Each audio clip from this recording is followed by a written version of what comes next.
اعوذ باللہ من الشیطان اللعین الرجیم، بسم اللہ الرحمن الرحیم۔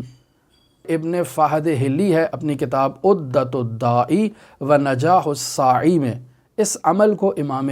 جعفر صادق علیہ آلاف و تحیت و ثنا سے نقل کرتے ہیں کہ جس شخص کی حاجات ہیں، پریشانیاں ہیں، اور وہ اپنی حاجات اور پریشانیوں سے نجات حاصل کرنا چاہتا ہے تو امام حسین عالی مقام سے توسل کرے،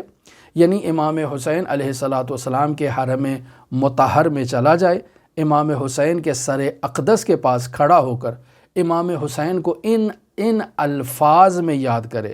یا ابا عبداللہ اشہد انک تشہد مقامی و تسمع کلامی و انک حی عند ربک ترزق فاسأل اللہ ربک و ربی فی قضاء حوائجی۔ اگر وہ اس الفاظ سے امام حسین کو مخاطب قرار دے گا اور امام حسین سے یہ کہے گا کہ اے مولا ابا عبداللہ امام حسین، میں گواہی دیتا ہوں، اشہد انک، میں یہ گواہی دیتا ہوں کہ آپ تشہد مقامی، میرے مقام کی، جہاں میں کھڑا ہوا ہوں اور جہاں میں جس مقام عقیدتی پر فائز ہوں، پس مقام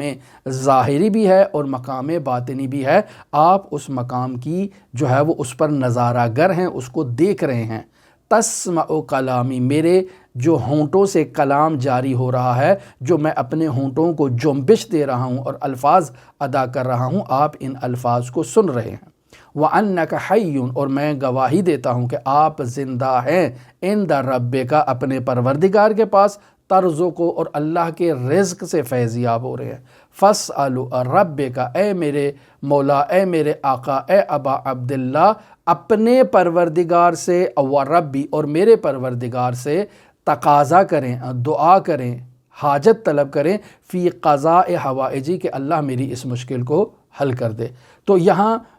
ابن فہد حلی امام جعفر صادق علیہ السلام سے نقل کرتے ہیں کہ جو شخص اس عمل کو انجام دے گا اس کی حاجات پوری ہو جائیں گی۔ اب ہم اس عمل سے اس نقطے کو استخراج کر رہے ہیں کہ باقاعدہ شیعہ عقیدہ ہے کہ امام زندہ ہیں،